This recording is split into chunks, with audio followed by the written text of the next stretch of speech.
I was going to offer, for your dining pleasure, another subversive note regarding man's intellectual, civil, social, institutional progress, and to give you a new description of such an observation, of seeing how ordinary life seems to roll on. Not to be confused with letting the church roll on. The description I had in mind of this kind of mechanical progress could be put in these words: that it is the continual search for gods that man can please.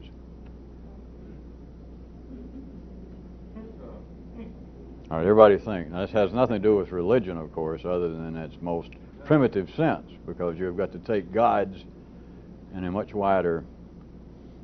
You got to consider gods with a little g, and you got to consider everything all the way from the older red circuit needs up until today as to what that might exemplify. It does not exclude those that even today are still involved with what they believe is some sort of search for, yearning for, attempt to reach out and grasp some anthropomorphic figure that they call a god. But this kind of secondary progress is in fact aptly described as being the search, the continual search, the non-ending search for gods that man can please. Don't you want to think about it?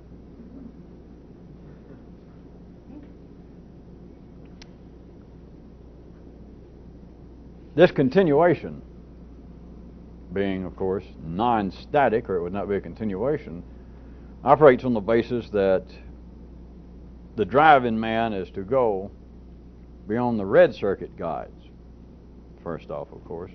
Go beyond what should be your proper ancestors, spatially and otherwise.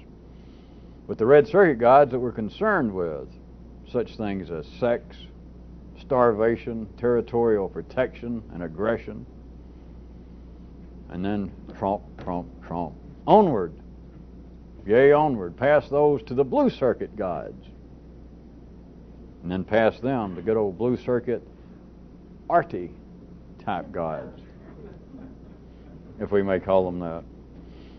The more civil, as opposed to, remember the first batch of gods, the red circuit gods, more civil, kind of arty,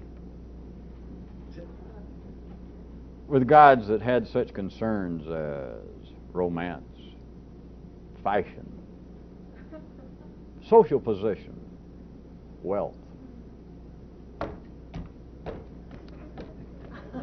On past those, I say, on you huskies, on past those, up to the yellow circuit gods, the yellow circuit intellectual gods, the more, and at least in a three-dimensional, timely sense, the more up-to-date gods, the kind of intellectual yellow circuit gods whose concerns and whose dependency, it becomes synonymous when something becomes more contemporaneous within the individual.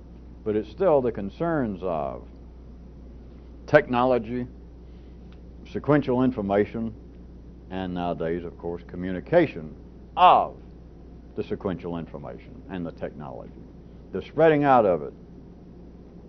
Now, any good, well-balanced, ordinary citizen in the secondary world, anybody in the middle of the bell curve in life's, what's that part of life that we keep talking about? Not the liver. Humanity. Anybody that's right in the middle of that, just a well-balanced citizen, is going to have this march in toto, not tanto, in toto, extant in them. That is, there's going to be at least 3 levels operating. Now, of course, I know that they're not aware of this, and hence, amongst other things, springeth forth ideas such as God, such as the subconscious, and etc. But in any well-balanced nervous system, you have got the nervous system itself silently, semi-literately, and then literately. You have got the nervous system itself at those 3 different levels, seeking gods that each level can please. And then there is a culmination, a combination, a potpourri, a stew, a gumbo, a running out of synonyms, or at least interest to think of anymore, a combination.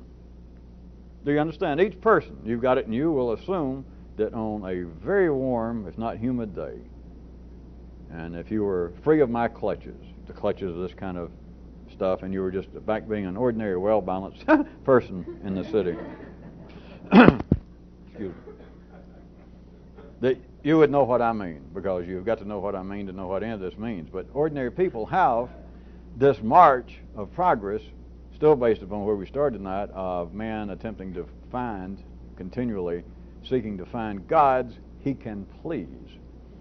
Right. Inside the nervous system of the average, up-to-date contemporary person, you have this march taking place, but it is taking place at 3 different levels, and we can look at them.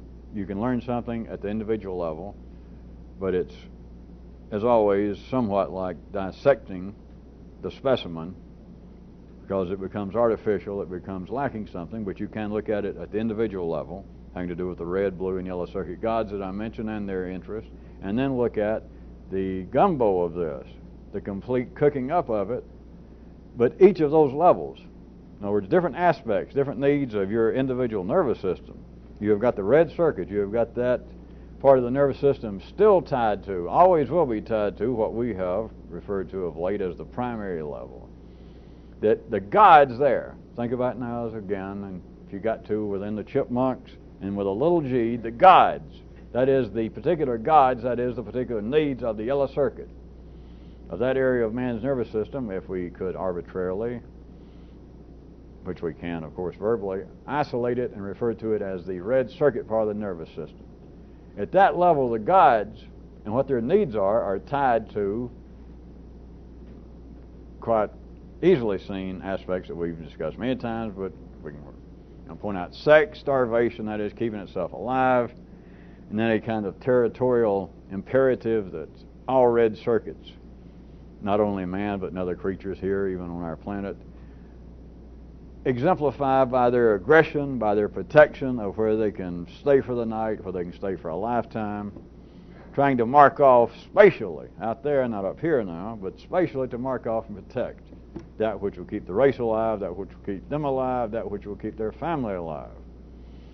So at that level, you have got your own nervous system, again, assuming that you are a fairly well-balanced, ordinary member of the bourgeoisie. They still have those since the fall of communism. Yes, they do. Many, many people were bourgeoisie before there was such a term. And I don't care to tell you what they used to call themselves then, because I know some of you are probably holders of decency, and you would like not to hear what your forefathers and foremothers thought of themselves. But at that level, you would, if you were in touch with it directly enough for us to talk about it, you would be attempting to please the gods at that level. And it would not be open to much debate if indeed you were still ordinary and well-balanced, as we were saying, because you would be attempting to please the gods, that is, by getting enough sex to keep the race going, by getting enough food to keep you going and your family, doing all of that that would minimally keep the organism of you and of man alive. So in that area, if we were now talking about not only in your individual nervous system, if you want it more simply to project it out here right quick, if we were living at a level wherein humanity, the race of man, was no more than their red circuit, the nervous system was operating, and that was the height of it, was in the red circuits. To please the gods there, you would only have to have sex on a regular enough basis, you or somebody, to keep everything going. You'd have to eat enough, and you would have to protect the area that you had staked out for you and your kin. That would be pleasing the gods. And a short step after that, if you'd like to note your history and the history of your forefathers' religions, still going on, as I say. But the history of it, what is the first thing when you've got history is that when the nervous system began to expand beyond that, back in horizontal time, enough for them to make notes and to make a history, they still, the leftovers from that was still them being engaged in all kinds of sexual, as they call them, religious activities, all kinds of bloodletting sacrifices, slaughters, killing of animals, killing of their opponents, suicides, killing of their own kin, the sacrifice of virgins and people that they're not too sure of. People with lifetime subscriptions to a penthouse. All of that was a form of pleasing the gods. And then if you push a little further in what would appear to be the sequential history of man via the nervous system, even the kind of historical development that you can trace within the remembered history of man, then you find that it turns into a little more of what would seem to be the compassions of religions.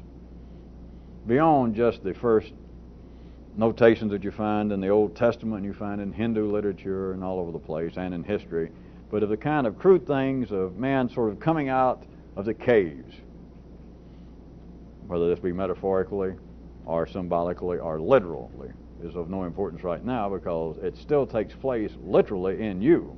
We're just using the kind of historical verbal window dressing to talk about it, which could be metaphorical, but it still fits. But going past the point of simply them building temples and they go in there and they kill animals, or they bring in their defeated neighbors and cut their throats, or that they engage in some kind of sexual practice and believe they're pleasing the gods, you can say that that was sort of a beginning of civilization. And don't anybody from Alabama say, where is that, so they can go back home. I'm sorry, that day is gone. If you're going to start a religion like that, you got to do it yourself. But somewhere past that, even in the Old Testament, that is, in one history, you can see it pretty shortly goes from that to they begin to talk about things like, well, perhaps we shouldn't kill all of our enemies. You know, maybe just kill half of them. Or check with the gods first and see what he says. In other words, they began to exhibit what seems to be a certain kind of compassion. That apparently the circuitry of man has gone past the point of being just primarily based on aggression, protection of what one has, and the aggression to take what somebody else has just in case you run out tomorrow. Then it becomes the point of, well, before we kill the people across the river that look different from us or worshiping different gods, doing sacrifices on alternative days, on the wrong day, before we kill them, let's do this. Let's say, hey, would you like to, oh, I don't know, give us half your food if we don't kill you? Or would you like to begin to worship our God? And maybe we won't kill you. It is a kind of extension of the lower nervous system into the areas, of course, that ordinary humanity wants to call emotional, and then, of course, the aspects of human emotions that they want to think of as being spiritual, in some way extraordinary, such things as compassion, charity.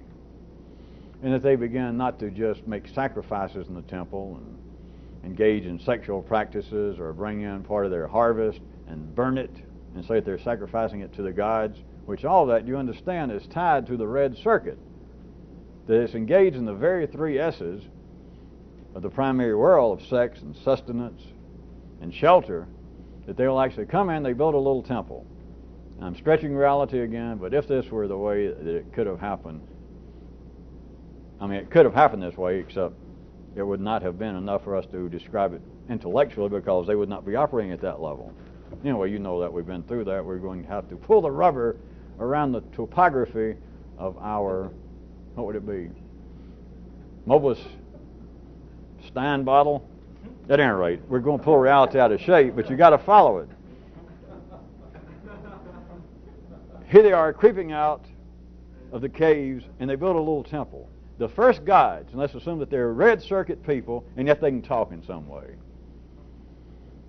They're red circuit people, and the gods that they're going to please, the gods they're going to hear talking to them, that is the noise, the background noise, and then maybe what some of them begin to think is the forefront noise in their own nervous system. Instead of it gurgling and making noises like you've got your finger stuck in a socket, in their nervous system, they take it as being gods. In a sense it is. It's life needs coming through man, in part. But to please the gods, it comes out in the crudest, relatively speaking, fashion, that it's tied to red circuit needs. It's tied to primary world needs. And so they got them a little temple, and the first thing it's really going to be limited to the three S's. They're going to come in, and in some way, they're going to engage in sex and tie it to the gods. Like, all right, let's decide, all of us who have women, if it's the men doing the talking, we'll all, once a month or once a week, something, we won't have sex. You know, which people still do that. There are people that claim that they're going a whole lifetime with no sex. I leave it to you if you got a kind of subversive, not sarcastic, of course, not critical, but if you've got a more subversive view, is you can always ask the non-verbal question, huh? Well, to what ends? Of course, right now you can't answer it. You have got to be able to go back in your own nervous system and talk to your own nervous system and hear it at the same kind of tempo and at the same kind of age where that's talking. That is, you've got to hear in your own nervous system how and to what ends it could be that somebody would give up sex. But you can't look now. You've got to be able to look, talk to, and listen to your own nervous system like 2,000, 5,000 years ago, because the noise is still there. Now, you got to remember that, of course, because the answer is not contemporaneous. The manifestations of it, the reflections of it, are still contemporaneous in the fact that I know that there are people who now still belong to recognized serious religions who swear a life of celibacy, that they're not going to ever have sex. But still the basis, that is, the gods that was attempting to please, are thousands of years old, relatively speaking. So the inner reality of it, anything you can hear, is that old. Not coming from me, not coming from a history book, from your own nervous system. Having established that to your satisfaction, thank you, sir.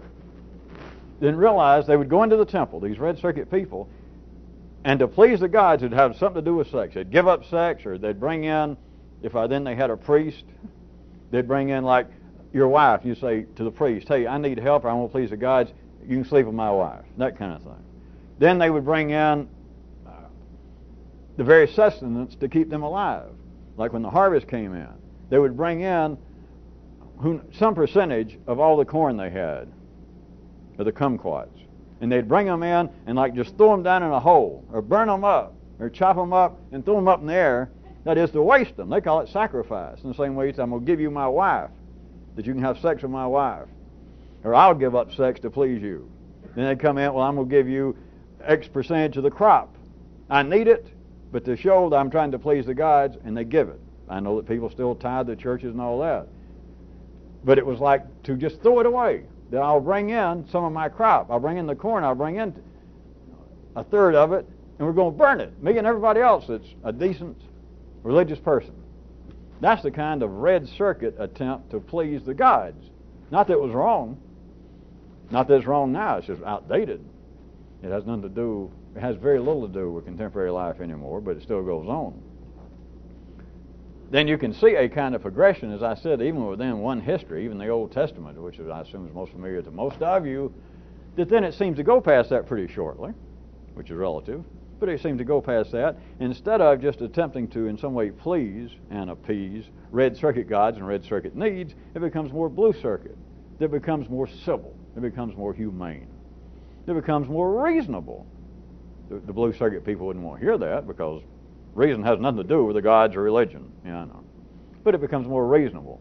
That is, instead of throwing away the corn, instead of you bringing in a third of your crop and burning it, you then bring it in, and the church, the temple, the people there, would then distribute it to those who need it. It turned into charity to help your fellow man instead of burning it and throwing it away, which was not an unreasonable thing for red circuit people to do, or to give up sex. To do something that's right at the heart of minimal survival, to give it up in some way to please the gods, to please life. But then it gets into the areas that would seem to be more civil, sophisticated, humane, and even reasonable, as I said. Instead of just burning a part of your crop and throwing it away, instead of bringing your daughter and let her be thrown into a pit of fire once a year at the Virgin's Massacre or whatever it is to please the gods, instead of doing that, is help your fellow man. Try to do something to help the village, to help your own little city there. But then you got to go past that. Today, that still goes on. It's still used.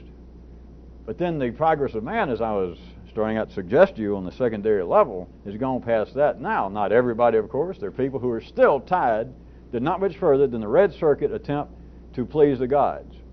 And not just in New Guinea or in Siberia, but Tennessee, New Jersey, California, that there are people, at least in the Western sense, you surely know what I mean, and they're referred to normally as very primitive or Protestant religions that literally are still dealing with such as that.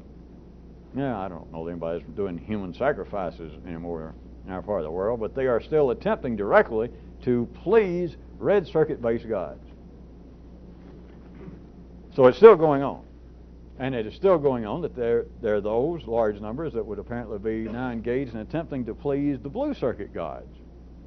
In fact, if this helps you at all, I could say, relatively speaking, at least in the western part of this planet, that's the majority of the gods being courted. That is, that's the noise that most people on this planet now hear and take it to be, if not the voices and urgings of the gods, at least the urgings to be more humane. But also now, you have people attempting to please intellectual gods. And one more time, I point out, many of you should be getting this good. Even at the red circuit level, some of this was going on. The yellow circuit aspects of it. It's all thoroughly intermixed. I mean, if you doubt it, all you got to do is just check with any good Cajun cook. You can't get the garlic out of the bread, and it's awfully hard to get Justin Wilson out of the kitchen. But once you mix it all up, but it goes on contemporaneously. But at any rate, to speak of it in a more separate manner, so that we might make some more separate fodder out of it, is there are now people attempting to please intellectual gods. But it's on the basis, and they would be very unlikely for anybody to be referring to it as gods or religions. But it is now those that would be, at least spatially, three-dimensionally speaking, would be in the forefront of this kind of secondary march of progress. There'd be people not necessarily at all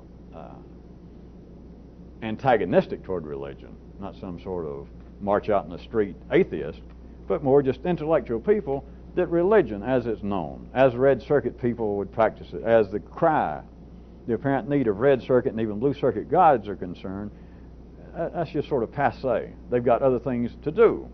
They're trying to discover cures for diseases. They're trying to push forward the ever-expanding envelope of human knowledge in the sciences and the social sciences. They're just good intellectual people.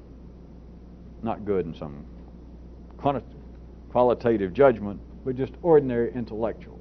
But they are now attempting to please yellow circuit gods, the needs of yellow circuit gods. That is, to push forward the progress of technology, to be able to push forward and to break in and find whole new hand gestures. And be able to... How time should I just...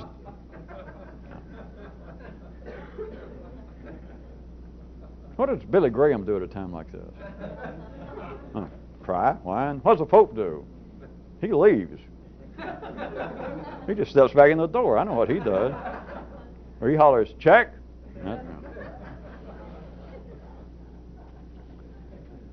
It is the attempt to please the yellow circuit gods, as now you could look at as being the kind of visual, visible avant-garde of Western civilization, human civilization.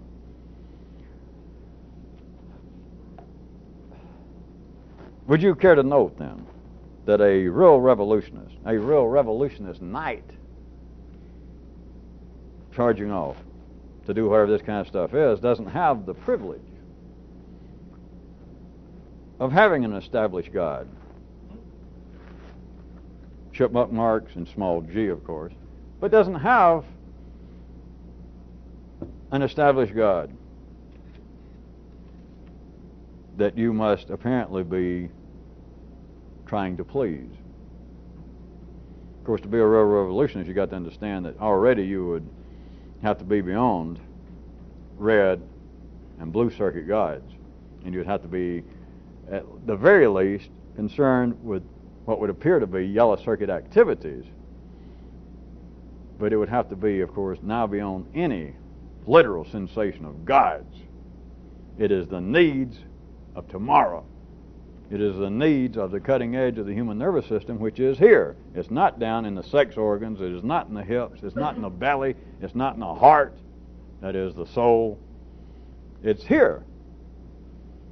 And a real revolutionist doesn't have any established God to try and please. Because you have got to be beyond even the yellow circuit level, that is, of thinking, well, information itself, technology itself, science itself is going to give me what I want. It has the answer. It does not. It is part of the attempt to please the gods. But at the very least, I was trying to give you a place to jump off, you have got to see that to be such a revolutionist, to be pursuing this kind of stuff on your own, it is already would have to be a fait accompli that you are far past. I mean, it's not even any concern. It's not even in the discussion of you attempting to appease or to please red circuit gods. That is, you've got to be sane enough that you look after yourself sexually, you eat enough food and the right kind of food, not by anybody's standard. You just got to be sane enough that you can walk around and look after yourself, and you don't need to be carrying around an IV in your arm and the night number of a doctor, and you've got chiropractors on your payroll, and you've got neurosurgeons and psychiatrists, and you've got a medicine cabinet full of all kinds of pills. In other words, you've got to understand health is not a hobby. You've got to be past that you're not involved with trying to please red circuit gods, and you're not involved with fighting some kind of illusionary, in a revolutionist sense, some kind of sexual battle. Whatever it is that you are sexually, you are. If it's just preordained that you're going to live out, if you knew what you were doing, that you're going to fight the revolution dressed up, if you're a man, let us say like Carmen Miranda's cousin, give up the battle, just do it. You're no longer fighting about what should I eat. Is there some ambrosia? Should I not be eating cauliflower or green vegetables on Tuesday? It's the red circuit gods and their needs are no longer of. I'm doing a disservice to even describe it, but at least it got a cheap laugh, which is, of course, means a lot to me. But you've got to be beyond that, and you've got to be beyond the ordinary attempt to please blue circuit gods. Not that you've got anything against charity or being humane, etc., but you're no longer involved with some battle about it. You're no longer sitting around worrying about, well, where will I contribute money? Will I give to the United Way? Or what if they give to some religion I don't approve of? Or you're not wrestling with ordinary blue circuit God needs. You just either do them or you don't. The same way as you either eat green vegetables on Tuesday or you don't. It's got nothing to do with pleasing gods anymore. And you either attempt to be charitable to other people, you do the kinds of things that blue circuit religions, blue circuit people do to appease their gods. You either do them or you don't do them, but you don't discuss it, you're not wrestling with it, you're no longer involved. You're beyond, not because you're something great, but if you're going to hear this, you have already, so to speak, almost mechanically, almost automatically, maybe getting involved with this helped a little, kind of cleared your head. But you've got to be beyond that you're no longer wrestling with trying to please red or blue circuit gods. So you might, what I was trying to give you a kick, and you have really by now, just since we've been talking the last 2 or 3 minutes, you've got to then see that you've got to be beyond yellow circuit gods. But at the very least, my jumping off place I was trying to give to you is you've got to realize that you have got no established gods to worship. They're not available intellectually. See, because that's assuming that you're already beyond the red and the blue, at least as soon as I point out and you go, yeah, I am. Even if you never thought it by God, you are now, right? Right. Tell me you are. So you're up to the yellow circuit level. But now, we're just in 2 or 3 minutes, you got to go beyond that. But at least you got to be there to jump off here. You ready? Everybody in the pool. Everybody skate.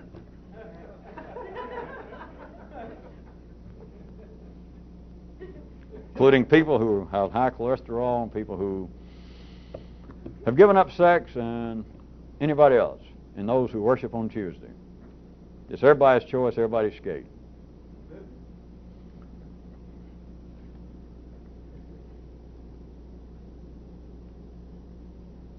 So consider what I was saying, that the real revolutionist has got no God available to please. That is, there is, even at the ordinary cutting edge of secondary society now, secondary life, yellow circuit gods, there are no gods even available there for him to intellectually support. Not anti, because the revolutionists would be no more anti-yellow circuit gods than I'm saying that he would be anti-red circuit gods.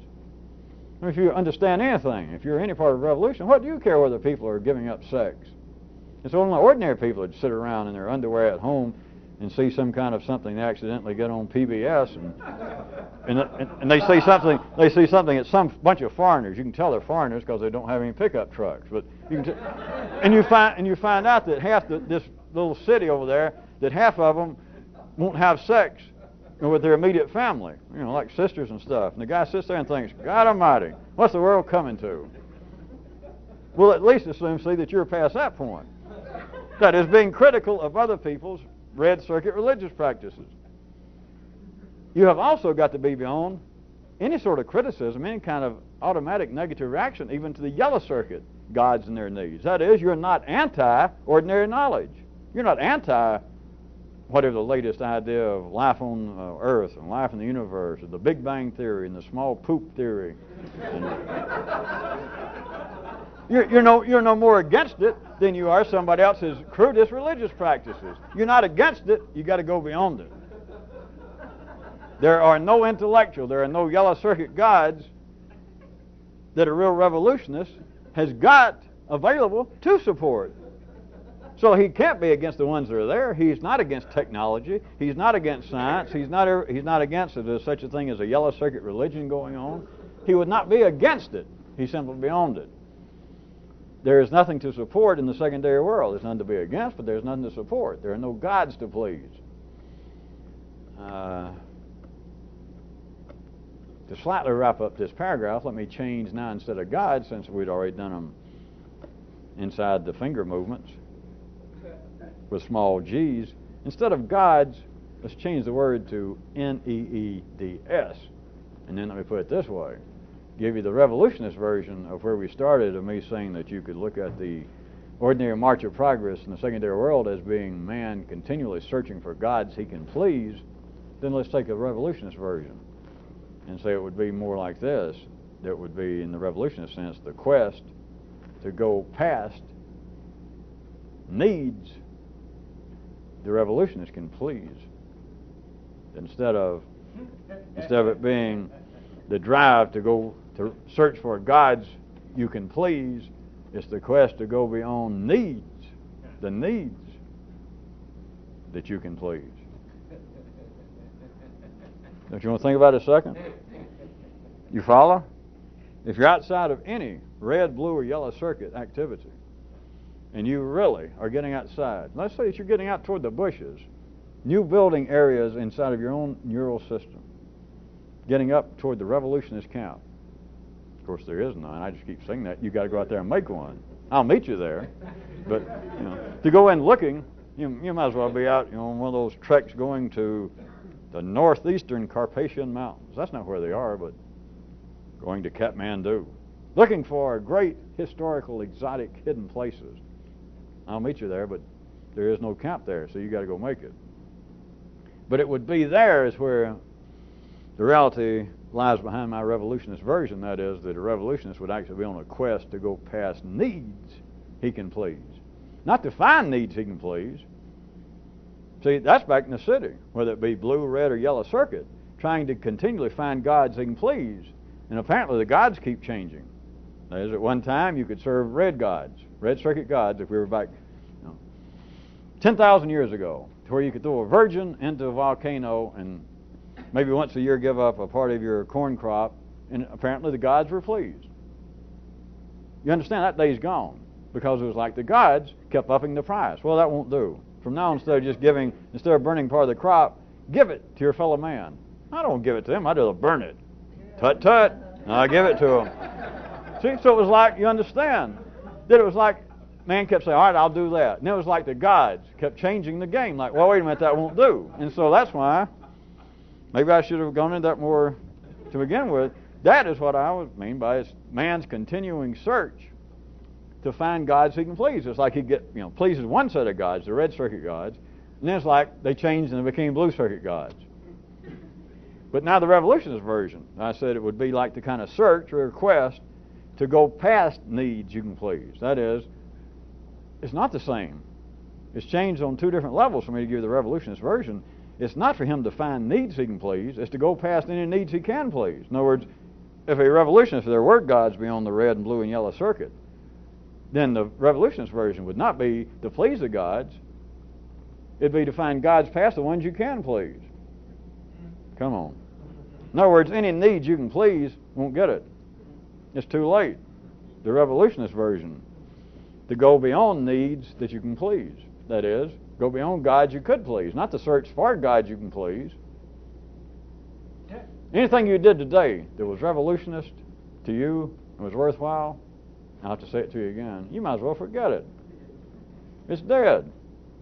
Yes, but I overcame so-and-so. I did such and such on my own yesterday. Hey, I could just gag and throw up. Yes, but I feel much better about it. Well, a lot of people that do without sex say they feel better about it. Red circuit people. People that give away all their belongings, important stuff, like their bowling ball or record collection. They go give it to the poor. I've seen them stand right in front of a camera. I don't trust it, but I've seen them since they were actually on national TV and say, yes, I feel much better having given away all of my possessions. That's all right in the city. But now, for somebody attempting to do this, to say, of late I have overcome such and such, or I have pushed myself to the point that I can do so and so, I have put some kind of shock into my own nervous system to where now what used to be so within me is no longer so. Well, hey, listen, I'm so overcome I could almost... Aren't you? The revolutionist version is not the search for God you can please. It's the search for God you can't please. How about that way? But instead of gods, I'd say needs now. It's the search for more and more demands that can't be pleased. Because if you please them, it's no longer a demand. Forget it.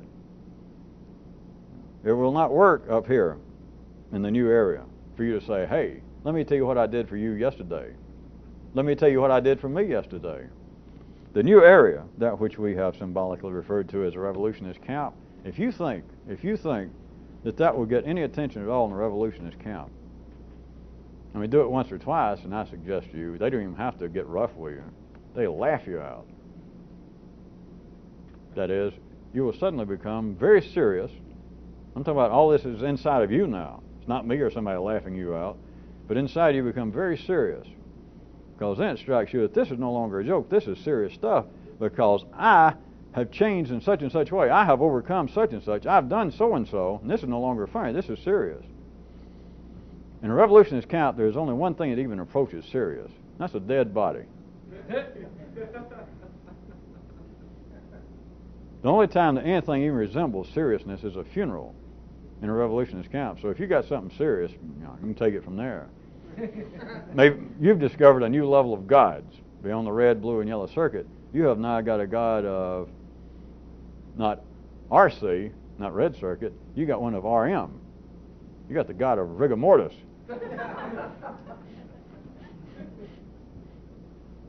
The stiffness of death. Except in your case, it's the stiffness of effort. The stiffness of growth. Yes, I made some effort, and here it comes. And by God, I succeeded. No, you've said is, yes, I made some effort, and then I died. Then I took a very stiff, a very rigid nap. Known in pathology back in the city as good king rigor mortis. Well, let's try another paragraph. All right. I have it here in the cup.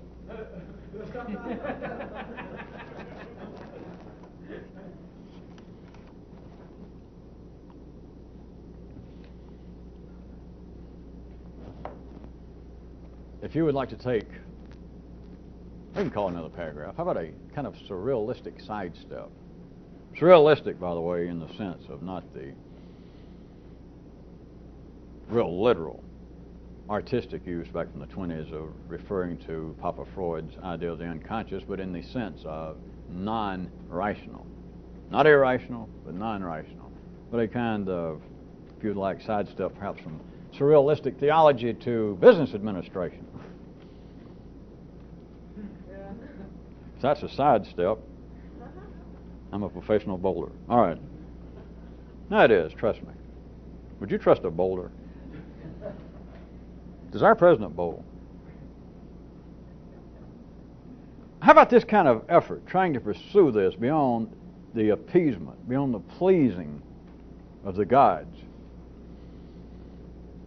In a business sense, I was going to say trying to do this, since there are no gods, there are no established gods, there simply are not, as you surely see by now, unless somebody's hiding them from you. And the world seems to do anything but hide. The city has gods on every street corner, somebody waving a handbill or holding up a new poster. In case any of you think you're really behind the times, there's a group in California, no offense to you folks, that in some ways turned John Coltrane into a deity. So, and of course, if that's behind the times, so I guess some of you, if you want to hold out, wait a while until David Sanborn dies, and maybe Kenny G, maybe we'll have a whole new thing going. At any rate, to go from the world of religion into business, I was going to say, attempting to do this since you do not have any established gods. How about taking a business sense? That trying to do this kind of stuff is sort of like working for, gesture. Trying to work for, second gesture. Hoping to work for an almost non-existent company.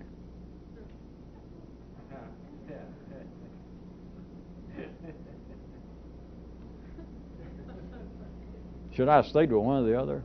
It's actually, this is like working for a damn near non-existent company, or this is like trying to work for. You're struggling, trying to get employment with a damn near non-existent operation.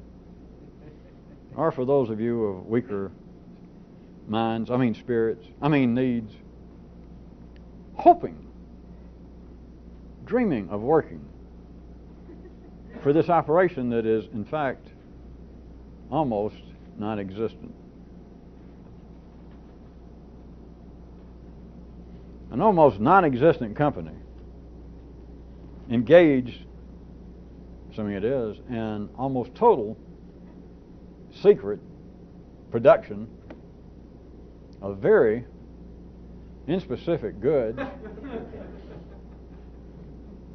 and extremely vague services. That is, assuming it's an operation. I'm just saying if it was. So you got to remember, I started saying an almost or damn near non-existent corporation. And we were being charitable to say that, weren't we? Yes. He agreed.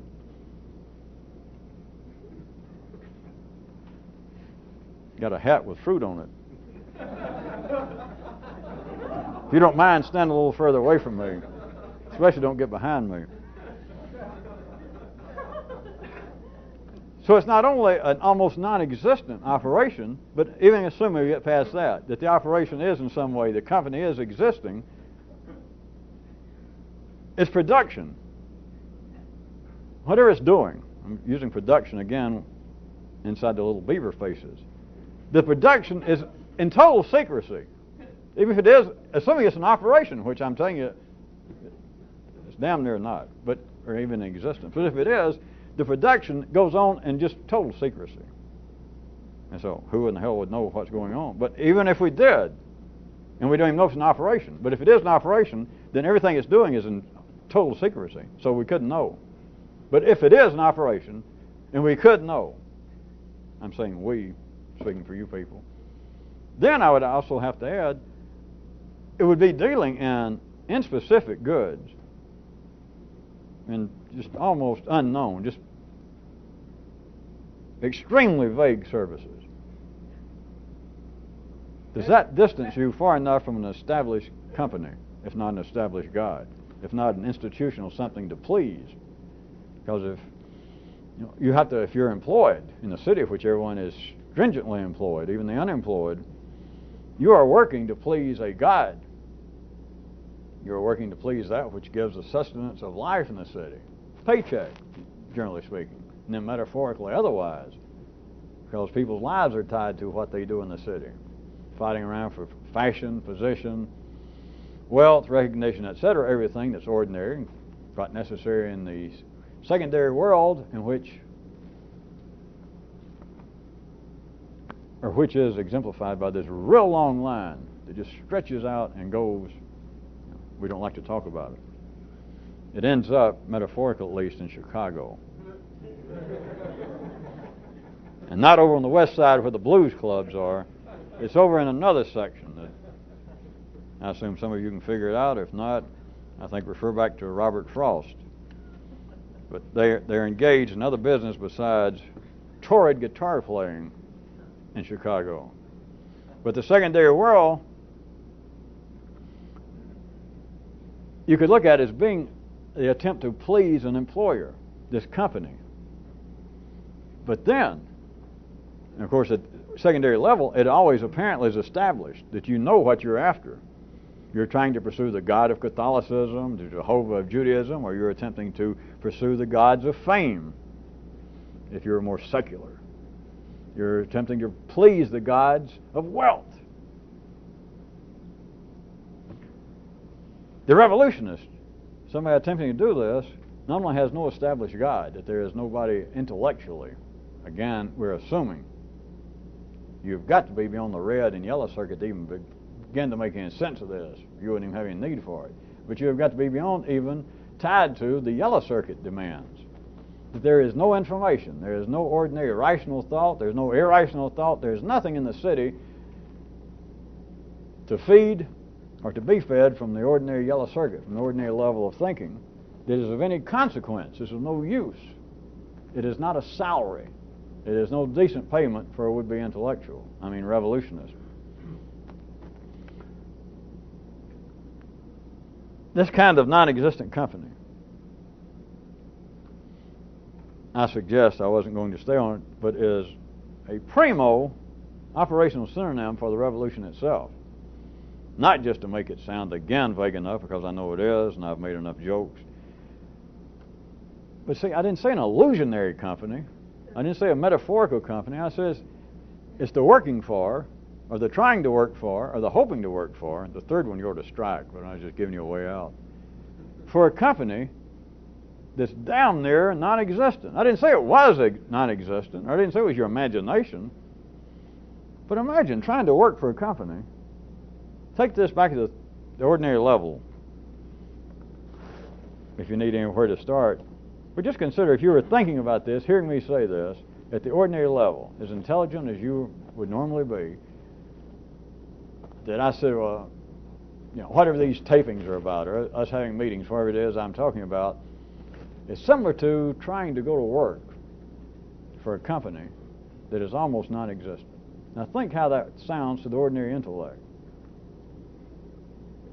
Assuming that it heard it in a non-sarcastic way, that, all right, that means something, but not the attempt, or not trying to work for a company that doesn't exist, or not trying to work for a company that is an illusion, which would be the same as trying to dismiss people's belief in illusion, in religions, by saying, well, anybody's trying to find God with a big G through a church or through a religion, that's just imagination. It's not that kind of dismissal of it. It's not that kind of description. But it's the attempt to work for a company that's so inspecific that it's just almost non-existent. How does that sound? It's not irrational. It's closer to surrealistic in that or that definition. It's not irrational. It's not anti-rational. It's just kind of, I'm inclined to say para-rational. It's trans-rational. It's actually right-angle rational. That is, it doesn't go against rational. It just ignores it. In the same way a good revolutionist ignores cholesterol. It's just, that's no hobby. It just got nothing to do with me.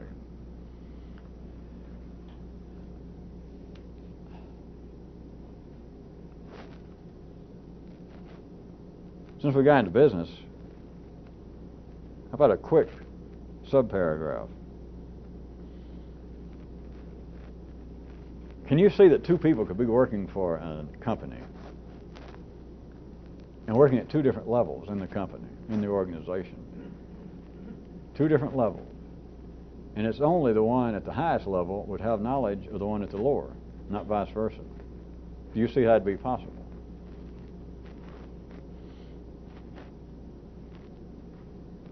Am I going to have to? Do I have to always get real crude? How about metaphoric? No. How about symbolic? No. What if the company was actually a big, tall building, and the guy at management, they're always higher up, just the way life works, and he's always there earlier, he's always there latest, and he can look down out of his window and see who comes to work. The lower level employees.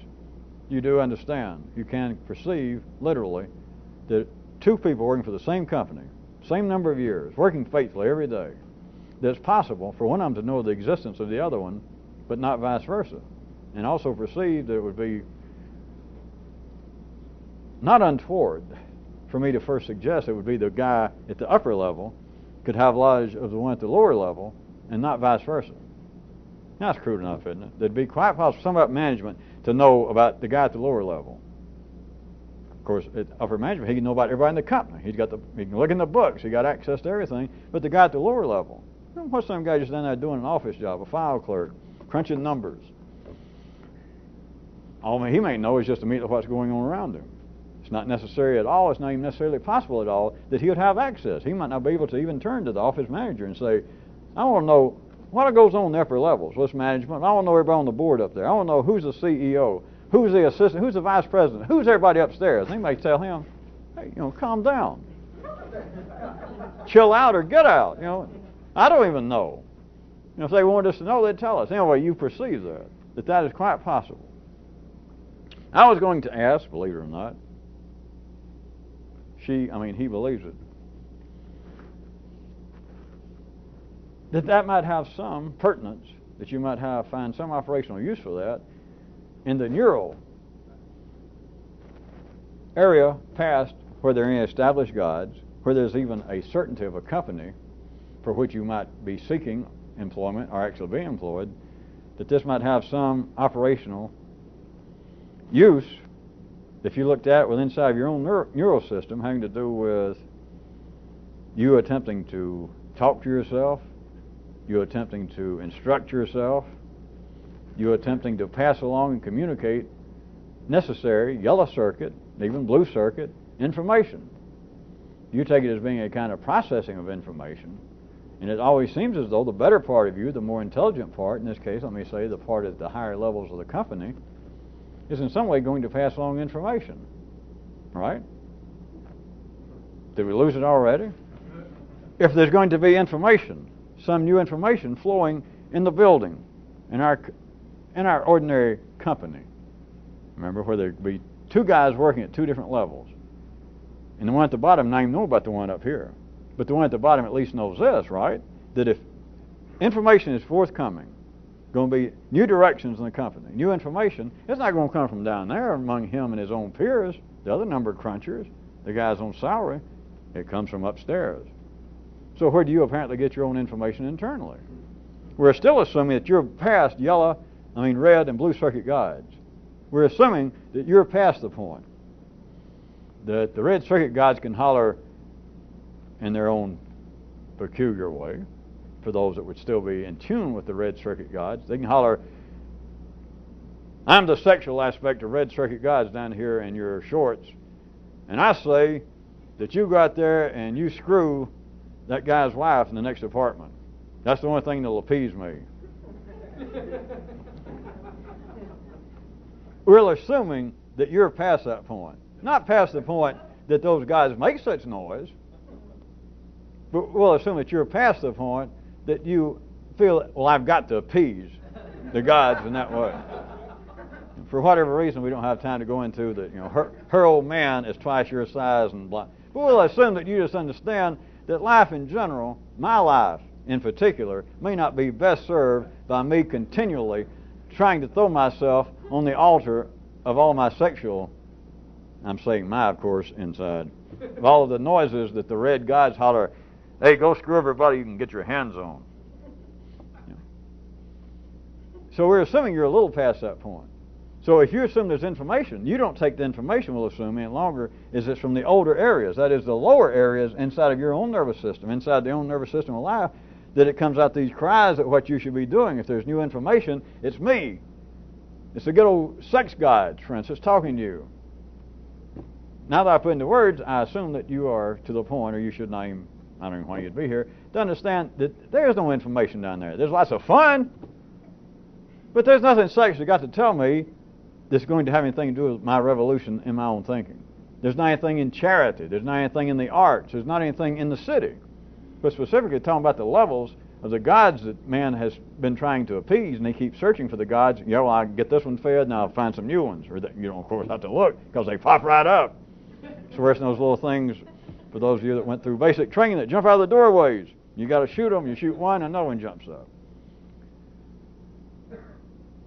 Everybody, once I put this kind of spatial description, everybody, they might refer to it even down the city as well as the gods, or it's my sense of reason. But the whole sensation, they would all agree that there's going to be new information, new directions for our company, that is me. It's going to come from upstairs. What if the company is almost non-existent?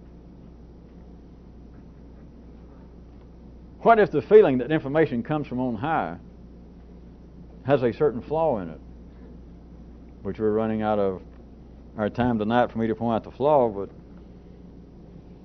I guess I'll give everyone credit that you can find your own subversive view of how this is not necessarily totally trustworthy unless all you're interested in is three-dimensional activities.